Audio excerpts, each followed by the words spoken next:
Well, good morning, ladies and gentlemen. It's Good Friday.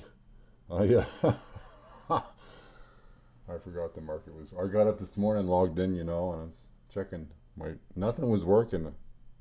Oh, it's Good Friday. That was funny. So I should have been paying more attention yesterday. But anyway, so I decided to start my morning, my coffee. This is what I do. I get up, and I start thinking about things, and we have this powerful tool out there now. If you understand it and use it properly, and don't allow it to rule, but you use it as a tool. A lot of people want this to be their friend, but no, this is just a very powerful search compilation tool. It does a very good job of it. That's what people are finding and understanding. The hype on AI is way overblown. No doubt it's getting better and better all the time, but they're not going to be able to mimic human consciousness or imagination. It doesn't have human consciousness. It's a logarithmic construct. The people are overstating everything about this. The hype is just crazy about this. But so this is Good Friday. This is a big day. I mean, there's a lot of controversy about the Last Supper and all that, and when, who, and what, and Judas, and everything. And it's just a very interesting the way that all this stuff is put together in those four books. They were written 70 years after. See, so there's no eyewitness anything going on here. These are all compilations. We really don't know exactly who did it. We know people were in the mix, but the exact who put their fingers on this. Luke, yeah, we know. Paul's writings, we have 7 of his original writings. The others were not him. They're not forgeries. They're basically texts that were attributed to representing Paul's, how he would say. So that was what Timothy was, and First John. These are not. See, these are all people speaking for. See, they have their own spin. You pick up on it. Otherwise, there would be a continuity. See, that's one of the big problems with all of it. Okay, the claims about it versus what we actually have to work with. But let's go on with this here because this is interesting. This is, like I said, I get up and it just evolves. I don't know how long this will take. So, 3 people were raised from death. Okay, yes, the New Testament records 3 people. Okay, by Jesus. Most significant miracles. Okay, Jairus' daughter. See, okay, the widow's son. See, widow's only son. See, acts of mercy and compassion. Lazarus of Bethany. Okay, even the rich will see the kingdom. Okay, perhaps the most famous, the good heart. It can't help it. The rich does not, just because you're rich doesn't mean you don't have. See, that was one of the things that Jesus was good at, was trying to get people to see each other as human beings. You see, that was what was his clarity about that. Perhaps the most see, this is what's interesting about it is he must have been like a genius type of guy for the time. Perhaps the most famous resurrection, Lazarus, 4 days. See, that's past the time. How does she ripe? He's too ripe or something. I can't remember the name, the term that they use. They know that, and the 3-day thing was what they did. That this is all kind of built around this, where they wouldn't really put you in the ground. They'd let you sit in the morgue for a couple of days, just in case you'd wake up and sit up and say, "Oh, by the way, I was just in a coma. I'm okay now." That's happened a few times. They've opened graves and found the scratches. People woke up. Okay. But it's hard to say because it had to have happened right after because they'd run out of air so quickly. So that's the thing. But anyway, we do know this really doesn't happen, so they're stories, okay? So what are these stories meant to be? See, that's what it gets down to. See, how many how many people read these? See that, and it goes on and on about this. The resurrection stories appear. Your point is valid. You're saying we don't see this happen because it doesn't happen. What do these stories mean if they aren't literal events? Well, it's about hope. It's about the redemption story. That's what the Noah story is. It's the first. It's the early version of the redemption. Say, you're touching on a really important idea, one that historians see. We fall short of purity and perfection. But see, that's the thing. That's just the way it is. I'm not going to feel guilty about that. I'm not going to be manipulated and controlled by the idea that I'm just a human being. And I'm going to make mistakes. That doesn't mean I'm evil. It means I'm a human being and I'm not perfect. You're touching on a really important idea. It's the deification. It's the deification. See, they deified the man. Jesus, historical figure versus Jesus, the divine. And here we get into all this.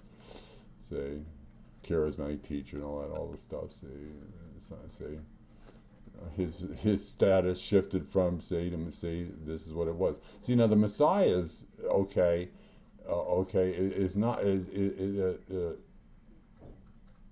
he's the more of a communicator. I forget exactly how they explain that, but the Messiah is not divine. The Messiah is just the messenger. See, that's how Jesus saw himself. When you look at the actual early writings, okay, he was more of showing you how to live a righteous life so you can see the kingdom. See, Paul had a whole different thing going on there. See, you can see how it evolves over the Gospels, and then how Paul basically started putting things together. See, this is very interesting because he was writing first, but he didn't know him personally. I get into that. Well, resurrection stories appear. Okay, believes. Okay, how deification happens. Okay, see, it's just part of the way that people want to see. This is part of the superstitious mind of the ancient world. Okay, because they didn't know. Say they had placeholders for things they didn't know, and the gods were a big part of that. Your interpretation is part of a long intellectual tradition. A human teacher whose followers over time, that's what happened. So he was real, but much of what was written about him was fabricated, and that's what we know now. Bart Ehrman is in detail. It's all out there, but people want to hold on to this idea that somehow there was some kind of, say, involvement of okay, when there wasn't at all about anything. This was all man-made. End of discussion on that. That's a very grounded. Now they say inspired. Of course, they were inspired by their idea of see, that's a manifestation between their own ears. That's a mental construct. These are all mental constructs because they only live between the ears of men. Claims otherwise, but we have nothing that connects any of this to there's no observational, experimental, it's just not there. And what we know now about the prophecy, they always go to Isaiah. Now we know that was about somebody coming and ending raising. There was a war. It was all about the one that would come and unite. That's what the story of Isaiah was about. What you study, what you learn, versus what people have been taught. That's the problem with a lot of this. What do they call it? Seminary, because it's all cookie cutter. That's where Bart came from. He was a hardcore evangelical, seminary taught, deep. He explained it. He explained it, and it was kind of the thing that basically, when you basically look at all the claims and what you would naturally, and it just doesn't fit the story, the way no, it just doesn't really resonate well, to put it mildly. A real person can become surrounded by legendary material. This is what happens. See, when someone has a powerful impact, stories grow around them. See, Socrates is all secondhand. Well, Socrates. See, all this stuff, none of these guys writing, all the real people, all surrounded by miracle stories written decades later. Okay? So this is where we get into this, when you find out this timeline that we're dealing with. Okay. 40 years after, see, Paul was writing well in there, see. Paul was well in there. And he was gone by the time, see. What's very interesting is none of this happened until after they destroyed biblical Israel, ended in 70 AD. And what's very interesting, see, this is one of the things about how Mark ended so abruptly. And then there was, see, this is one of the things, well, maybe they were on the run. Maybe they had to pack up and get out of there. The diaspora. That was a terrible thing that happened there. But what Trajan? Who was the? He said it was a shame. I'm not gonna celebrate because you know, what's really sad is where was their God? See, that's how Rome always thought they were invincible. They had the gods on their side, you see, because they could always bring the numbers. That was the reason why they were invincible, not because the gods were on their side. But they had a continuity to them, say.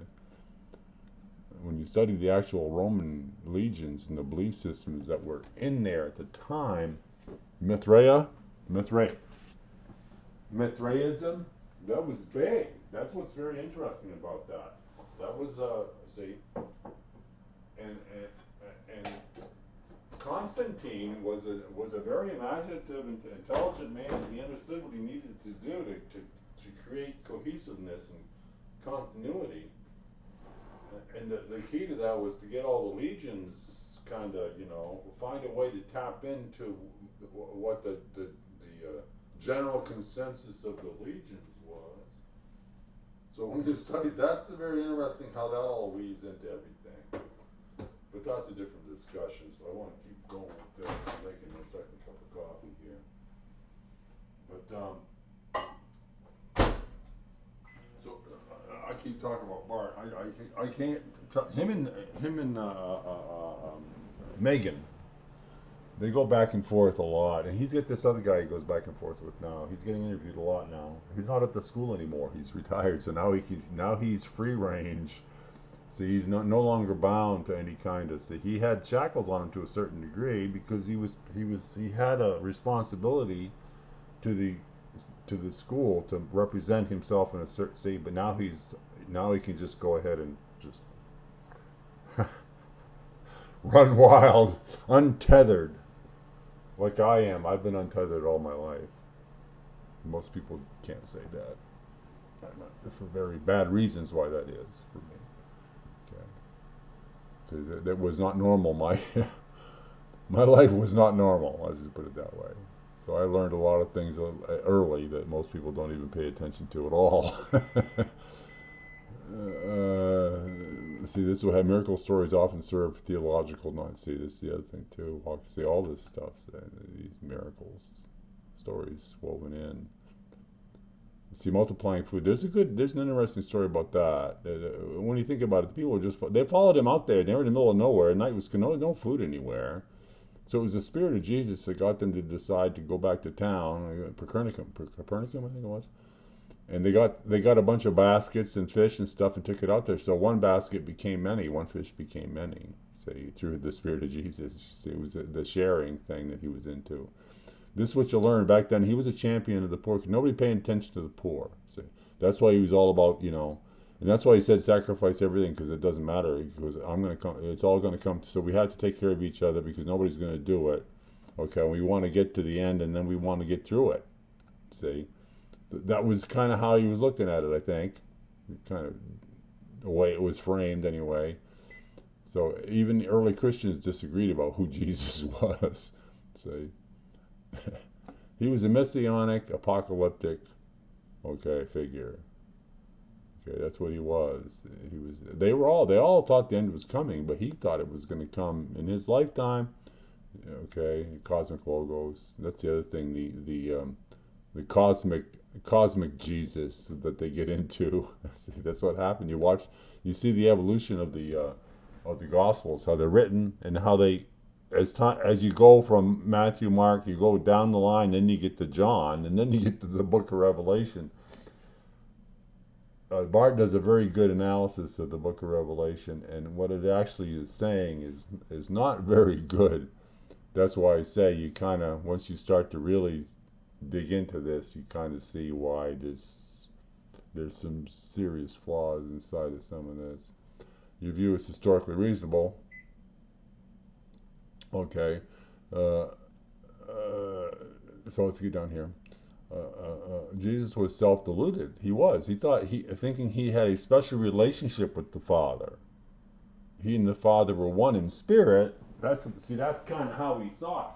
You can kind of see he always deferred to the Father. Who are you to say I am good? Only the one that's good is the Father in heaven. See, all good flows from the Father in heaven. That's the 1 John problem. This is the problem with this. Is this? See.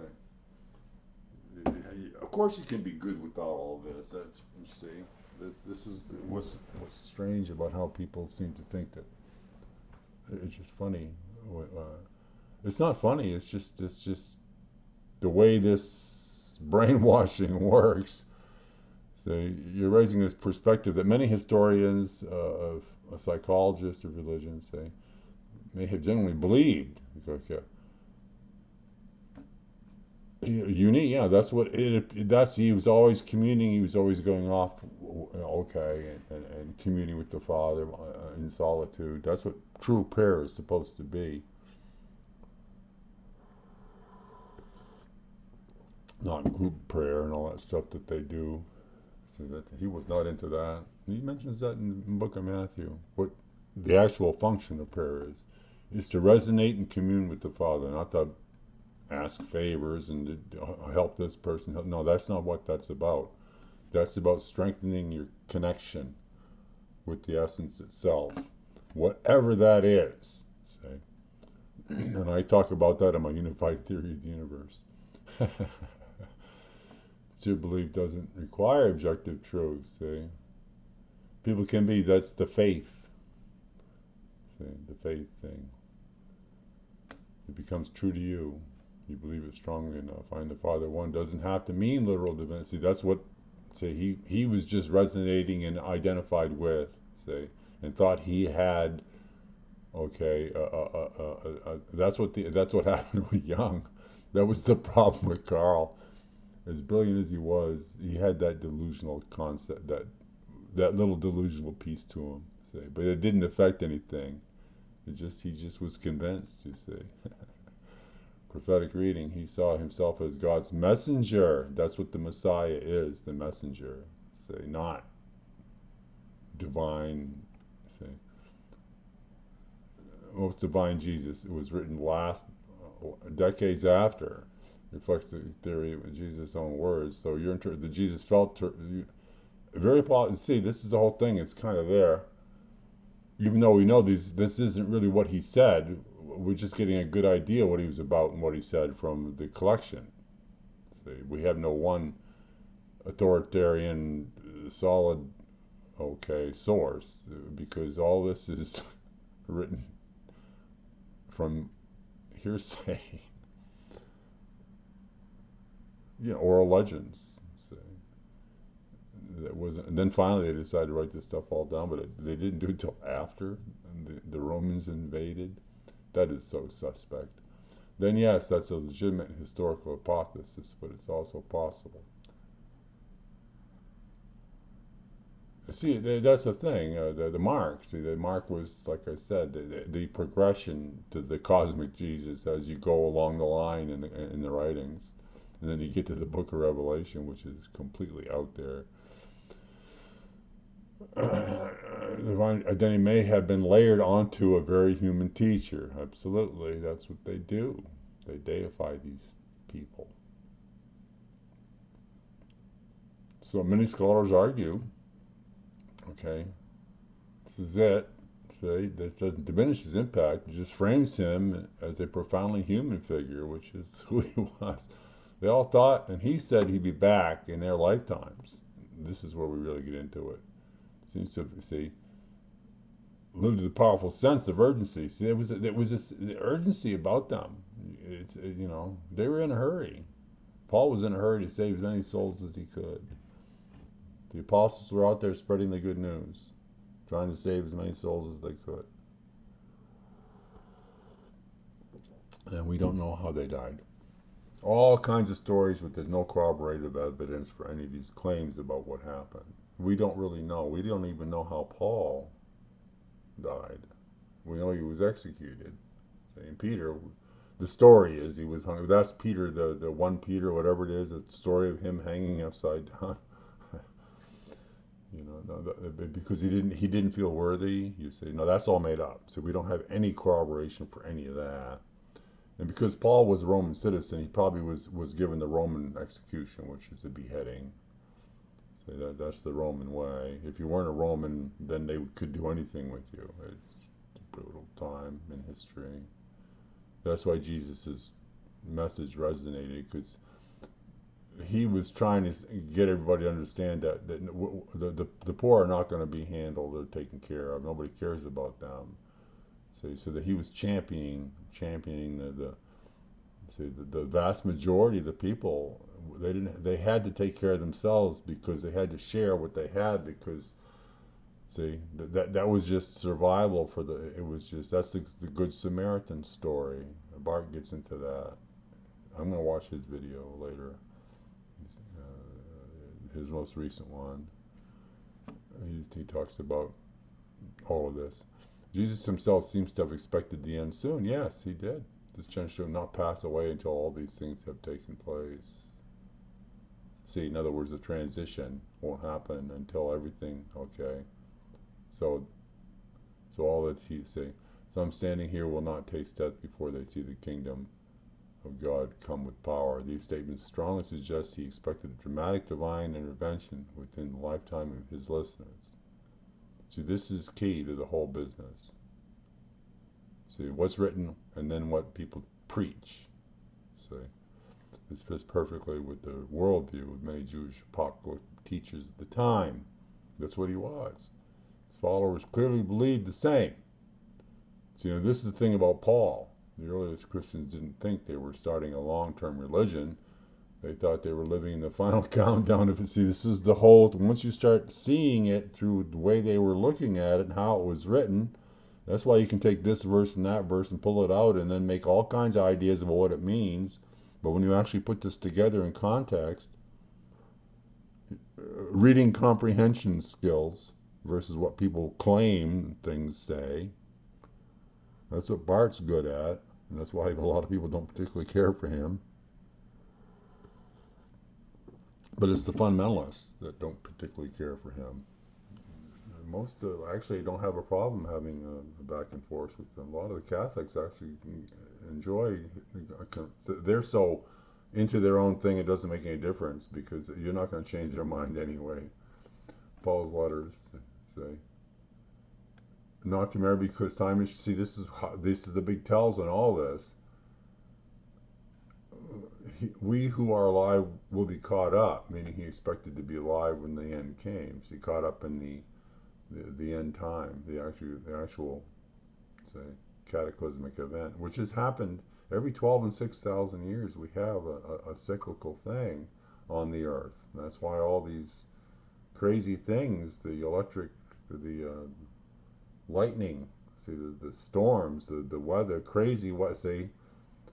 The volcanoes, the sun goes nuts. This is all embedded in ancient stories. The Noah story is built around, the last major, the Big Kahuna is coming in 20 to 40 years. The 12,000 year intergalactic electromagnetic wave is coming through here. It spirals out from the center of our galaxy, by the way. And there's harmonics in there, 12,000 years, 6,000, 3,000, 1,500 year slices all the way through that. And things happen on all those. We got geological records to match up. You can go look into it if you want. The book of Acts, the disciples, will you restore the kingdom to Israel now? They expected it. See, they wanted another David. See, they got a Prince of Peace. Some early Christians were worried about believers were dying before Jesus returned, meaning they expected him already. This issue makes sense if Jesus wasn't a say this is the thing. When the end didn't come, moving adapted, this is a classical pattern. It doesn't happen, the group reinterprets the prophecy and reinterprets the timeline. We have a lot of the evangelical preachers in early American, 1800s that did that, and they kept changing the end. See, it's just, you catch on after a while. See, the group reinterprets the prophecy. Christianity followed this pattern almost perfectly. See, though, what they did, they had to rejiggle everything. Your interpretation, I'm grounded on this. See? If I come down here, that's why Paul said, don't worry about the immediate. See, that was the thing with him. See, he was... panic is exactly what Thessalonians it hadn't come back yet. What happened to the dead? So he gets into all that. Paul basically tells them, don't stress about the dead. Don't worry about marriage. See, he's telling them not to worry about the immediate, basically. Because just get your business right. Get yourself right. Okay? You have to work out. That's what he was trying to say. It's like when you get older and if you're death is crawling on your back. You have to make right with everything. Things you get a clarity as you get older. That's what happens. Especially when you're facing your end times. I look at it as three pieces, three phases in life, and then you're on what I call the glide path. Once you get on you're in the what they call the approach. You're all set. You're ready to land. When that's the thing. Everybody you can see it in people's eyes, and you know it personally. So I'm getting older, and everybody's gone. So I'm living this and understanding it, and not afraid of it, because there's nothing I can do about it. Paul wasn't saying don't worry about life in a philosophical sense. He just, like I said, just don't worry about the immediate stuff. Sure, love each other, but don't worry about getting married because you don't have time to have a family and children. See? Or even if you do, it's going to be a mess. So it's best just to hold on to what you got. Get right with your own salvation. Okay, so you're ready, and like that's where this comes from. You got to be ready all the time. Looking at the sky, checking it twice. You never know. What's that song by Satellite Radio? See that's the thing too. I know the fundamentalists, evangelicals, and how they think and see, and it's in so much of the music. It's amazing. Only makes sense that Jesus' return was expected immediately. So here we go with this. See, historically grounded, yes.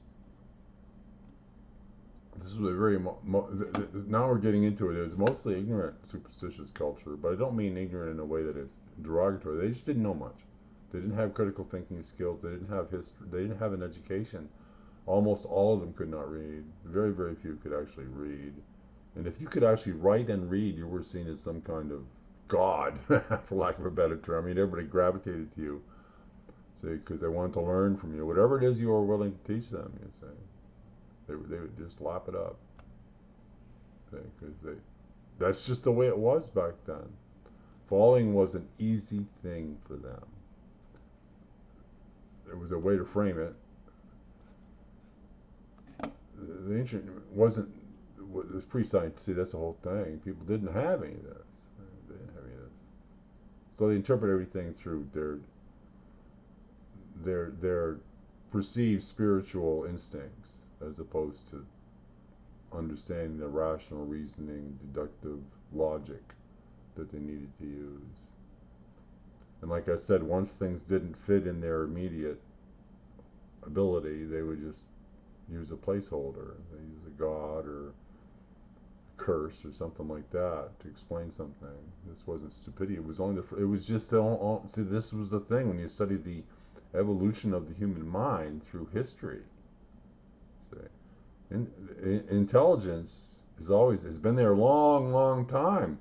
The human mind is mankind is extremely crafty. Look at all the stuff we find these ruins. I mean, it's an amazingly talented, focused.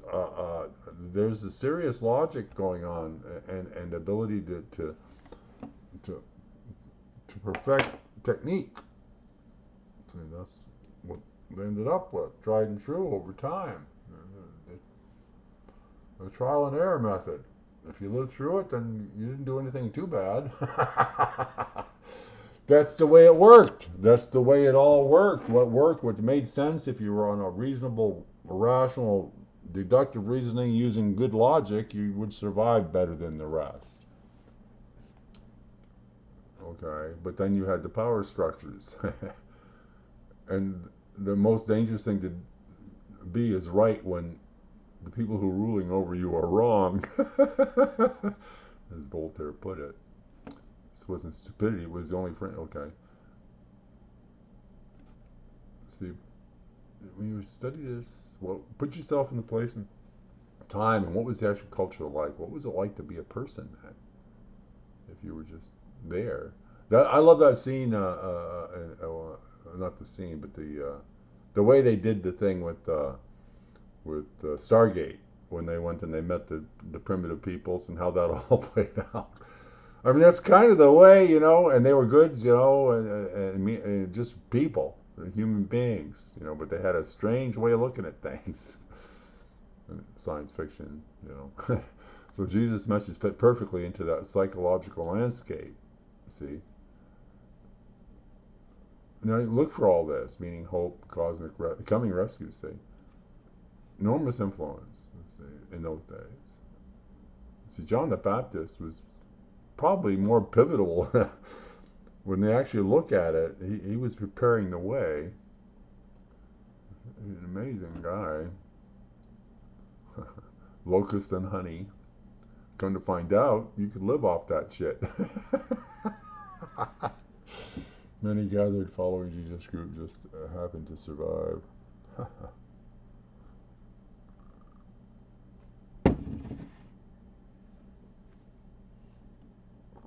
Following someone like Jesus felt rational to them. See, this is just the way it worked and the way everybody was conditioned. This was normalized. Their culture had normalized this way of going about dealing with all of this.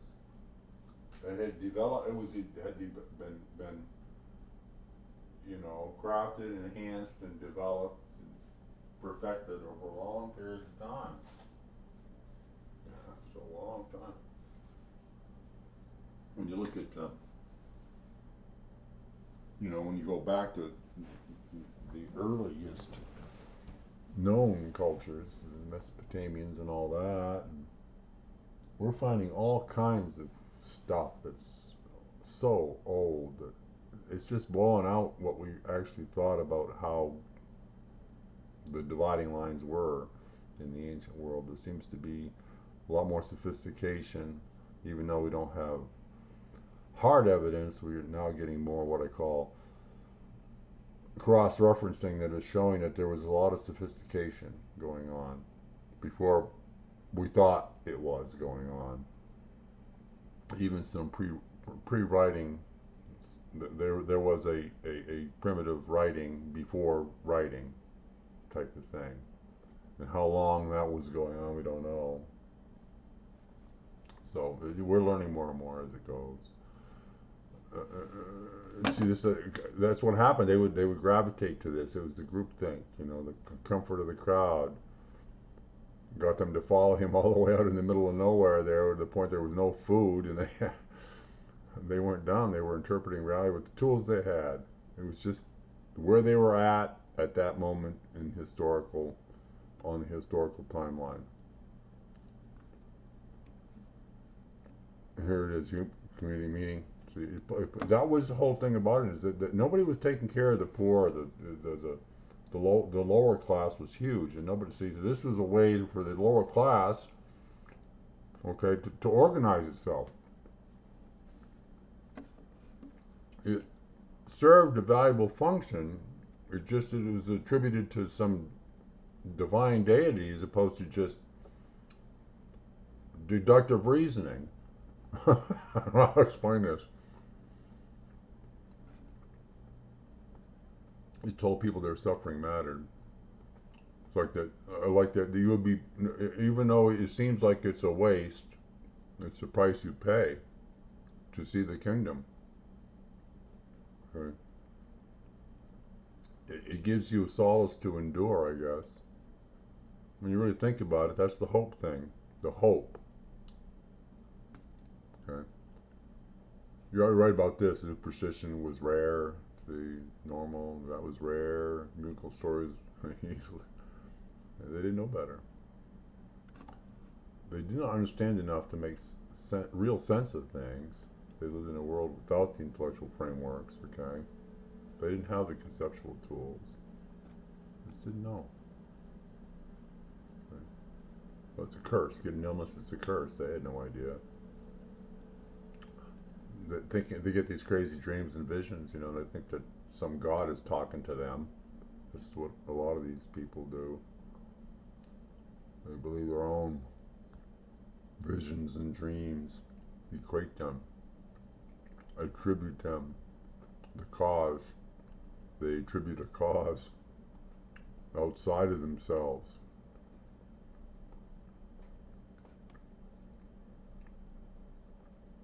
Demons, omens, whatever. They weren't stupid. They were looking with a different mental model. This is a long one. If their world we made those interpretations feel rational, so that's just it was normalized. So at the time, that's what was normal at the time. The first century was full of this. So in life, that was the whole thing. It was the misery to be. If you were not in the higher, your life was a misery. Not completely, but it was a struggle, hard life. Short life expectancy, a lot of disease. Childbirth was one of the most dangerous things you could do. Back then, it was a dangerous thing to have children, and that's the thing when you study. Okay, some of the families, early American history, they would have 5 or 6 or 7 children, and 2 or 3 maybe would make it to adulthood. That's how brutal it was. Until we were able to develop good medicine, understood enough. Incredible. They didn't understand enough to make sense the way we do. You're right. Yes, I am. And all this. Your point is historically grounded. Thank you. Radically different cognitive worlds. And fear is now we get into it. Fear is the tool.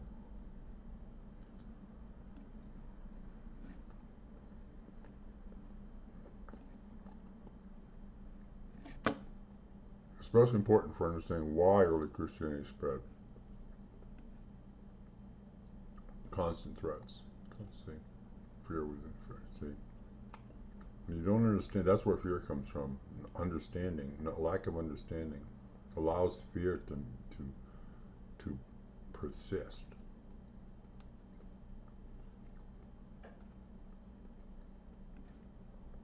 See, this is just natural response to it. Apocalyptic moments thrive on fear. It's full of, about to intervene. Get right. Get right with God. He's coming. Your day is coming. Only the faithful will be saved. The rest will see eternal fire. What a loving God. This wasn't unique to Christianity, cultural pattern.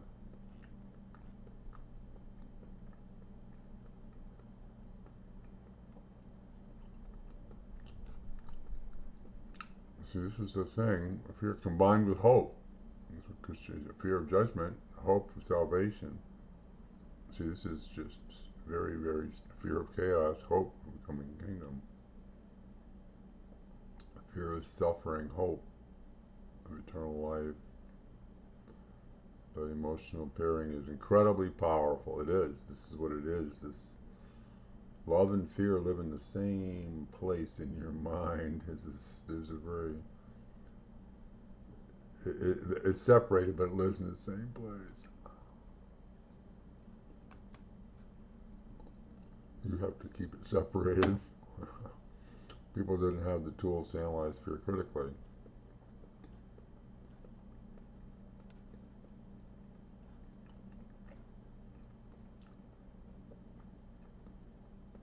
Sincere, since that's the whole thing, is sincerely believe this.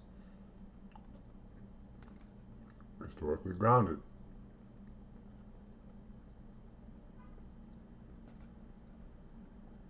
See, now we get down to this.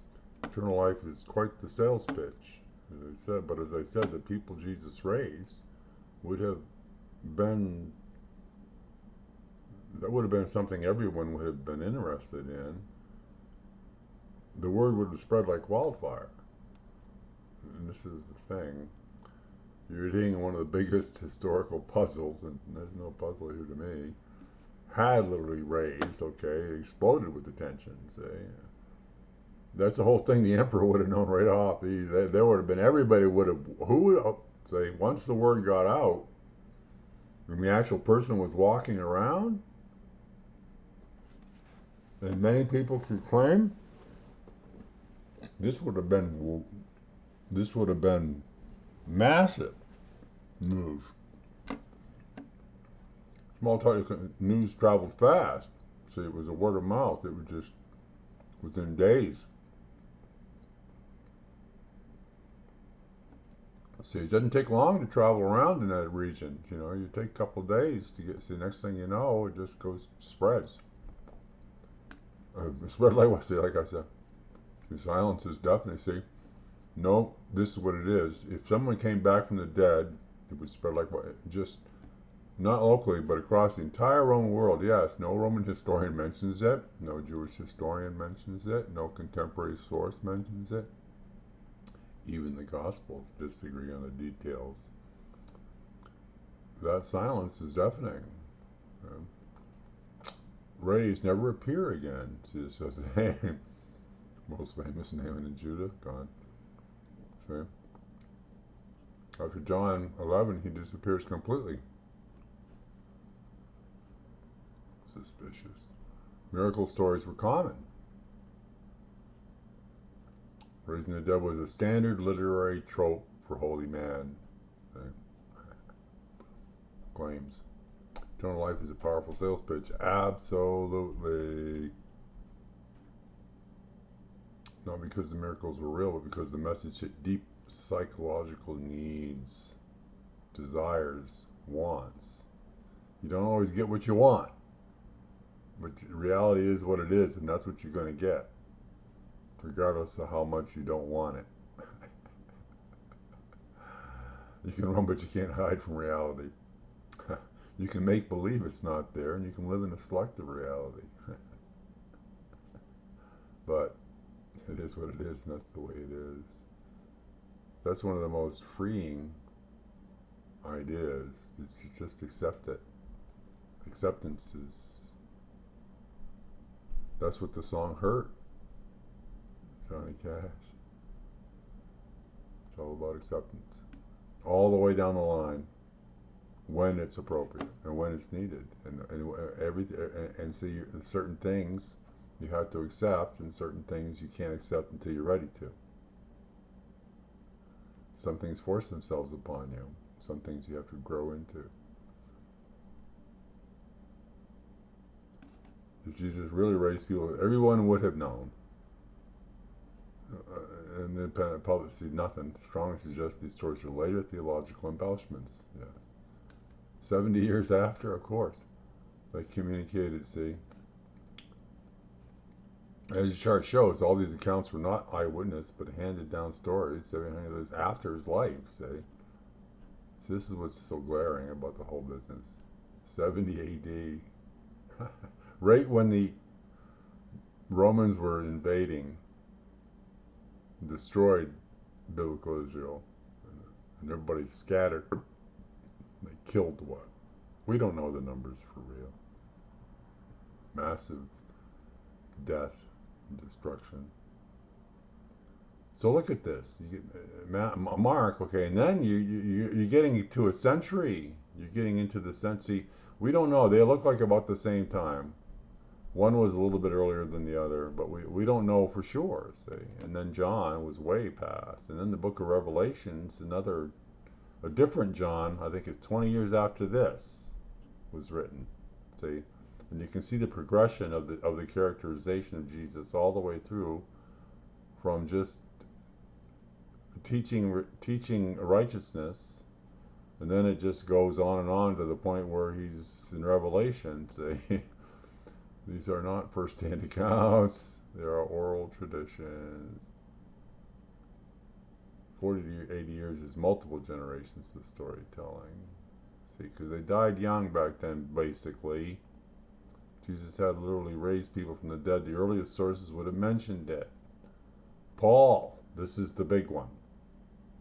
See, Paul was writing, but actually a lot of his stuff was just, most of his writings were destroyed.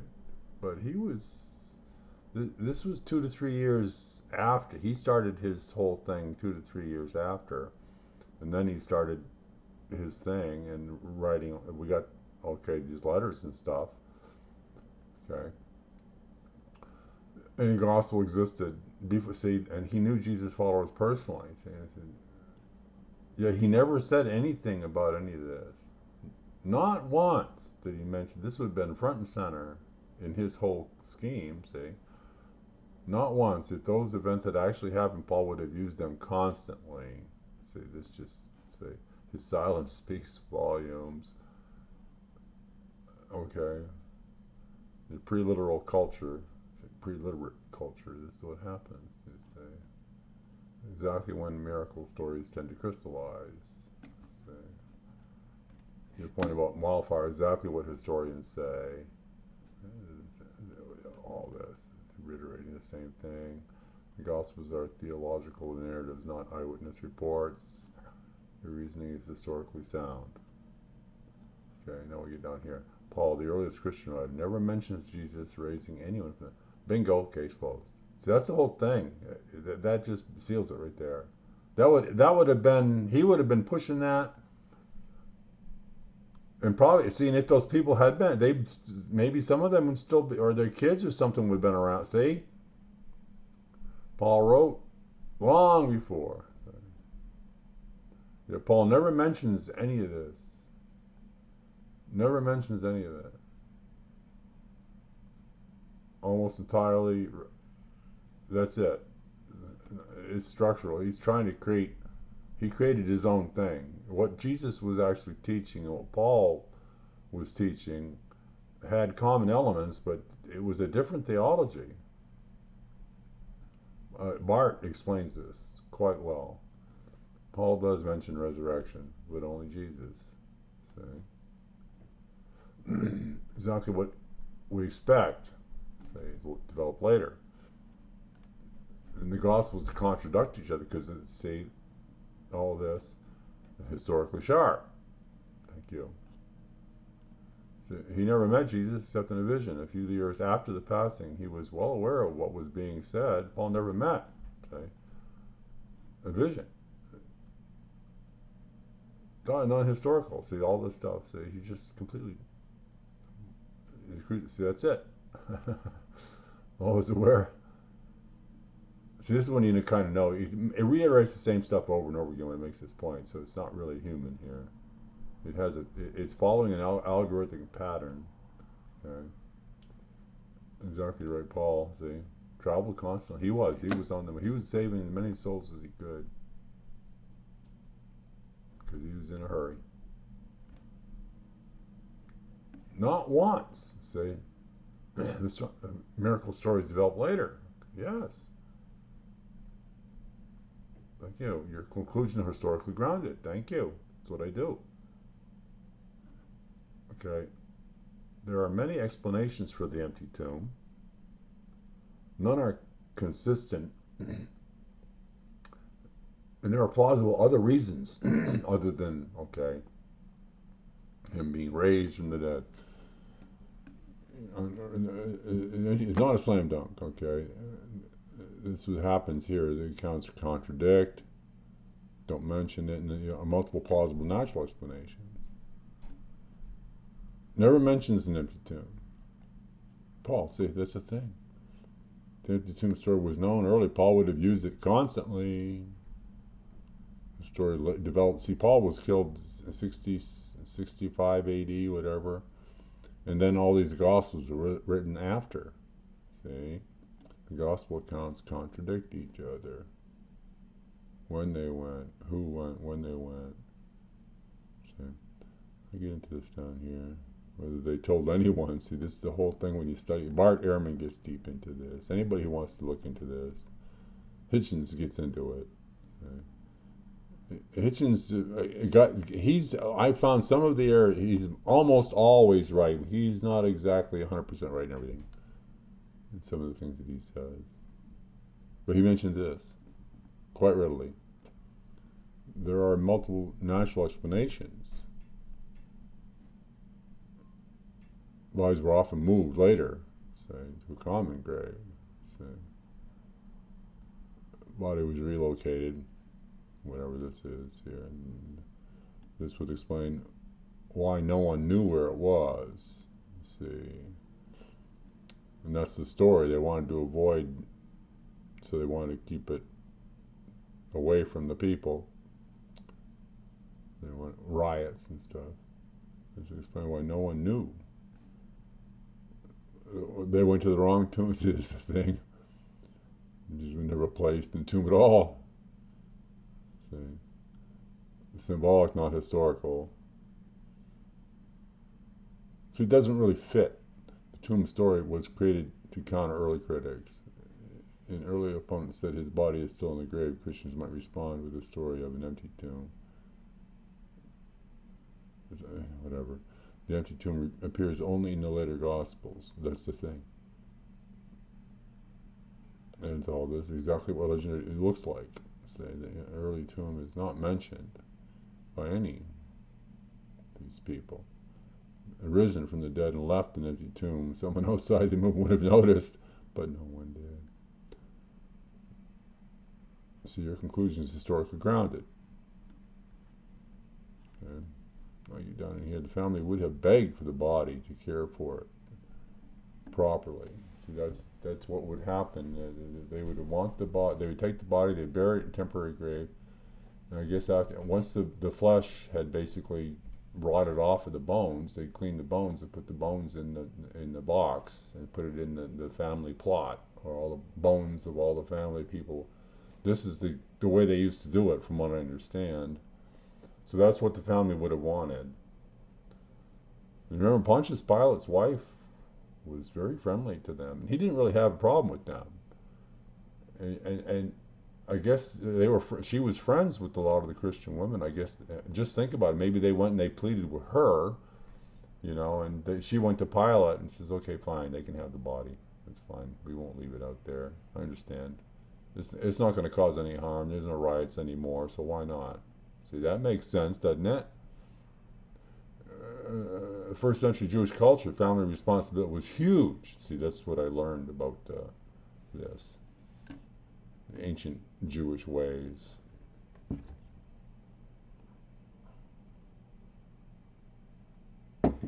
That was the thing. It was an insult not to give them a proper burial. They would have been animate about this. In that culture, but it was a sacred duty. I mean, they felt an obligation. They would have been pleading for the body.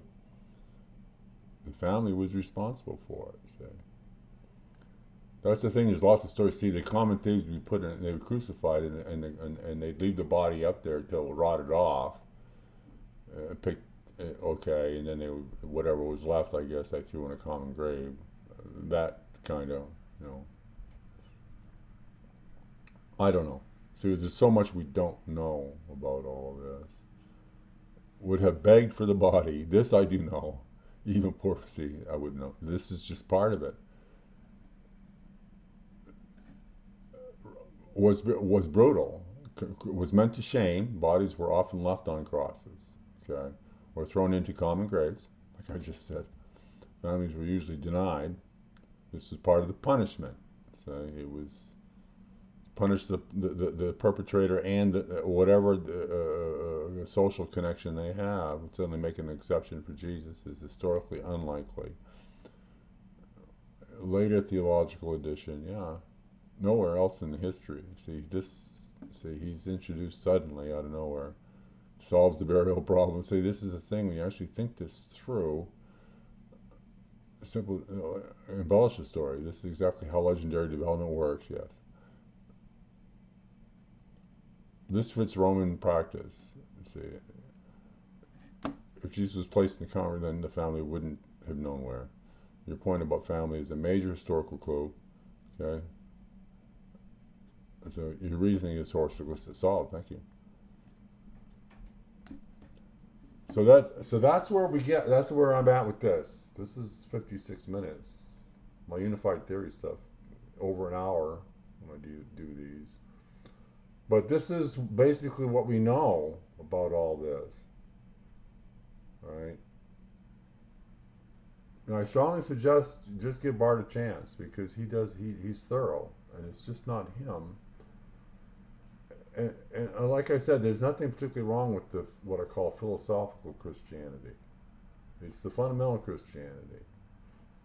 So there's everything wrong with Islam, but at least the philosophical Islamists are not into cutting your head off. They don't like you. They think there's something wrong with you. They look down on you. They don't treat you like an equal.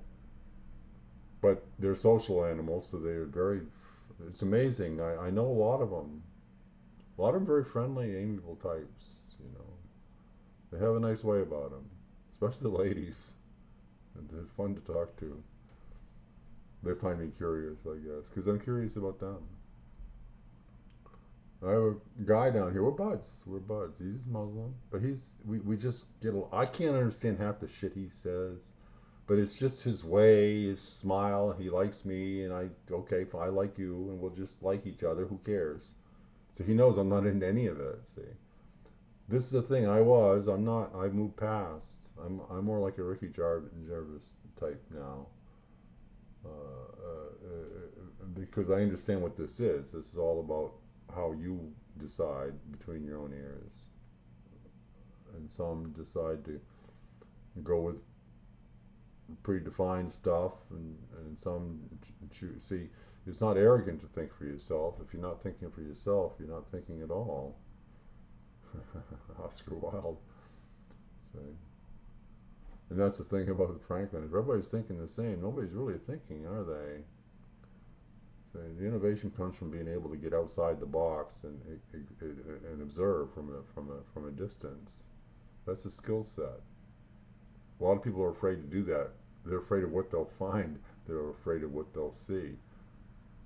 Not only what they'll see outside, but what they'll see inside of themselves. So they don't want to go anywhere near any of that. Say, basic psychology. The propensities and tendencies in human nature, and I've been studying this in detail now, trying to figure out, okay, exactly, okay, what's going on, generally speaking, so I can get a feel for where things are going to kind of be heading.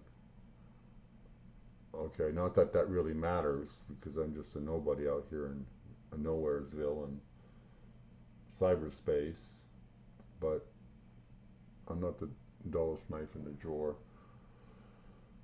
And I just basically I just share what I see, and how I think about things. and this is Easter, and this is big. This whole thing that's going on, there is an evolution going on. It's a slow creep, but it's continuing to go on. The whole cultural and society is being reshaped. Okay, and it's evolving. This is a very fluid thing that we got going on here. Uh, so I'm trying to get a feel for the currents and the flows inside this stream. See, we're in this. There's certain things I have control over, and there's certain things I do not, and that's the thing. We're all being going. We're all being carried by this river, okay? And there's currents and subcurrents inside of it, okay?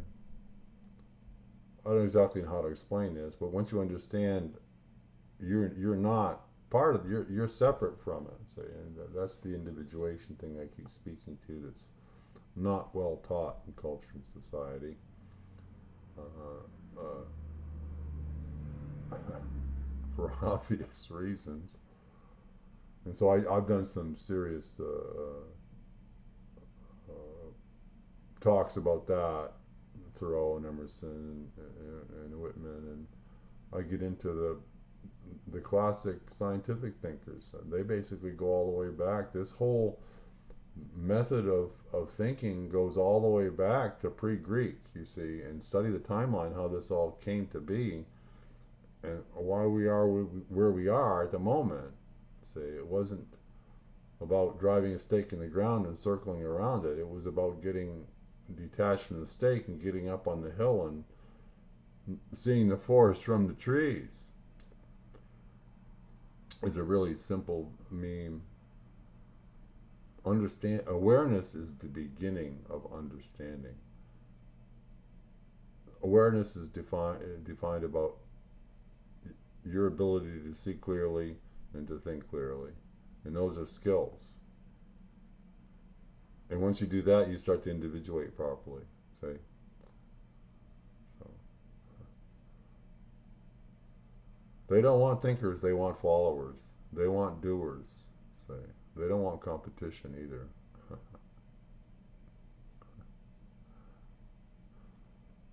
When I say they, see, this is the establishment. See, the general scheme of things at the moment. See, it's evolved to this point. How did we get here? How did this happen? So you have to study real history. This is a big part of it right here. Big part of it. So I wanted to share my little Easter talk here, even though it's not Easter yet. But Good Friday's the beginning of the thing, so good place to start. More later.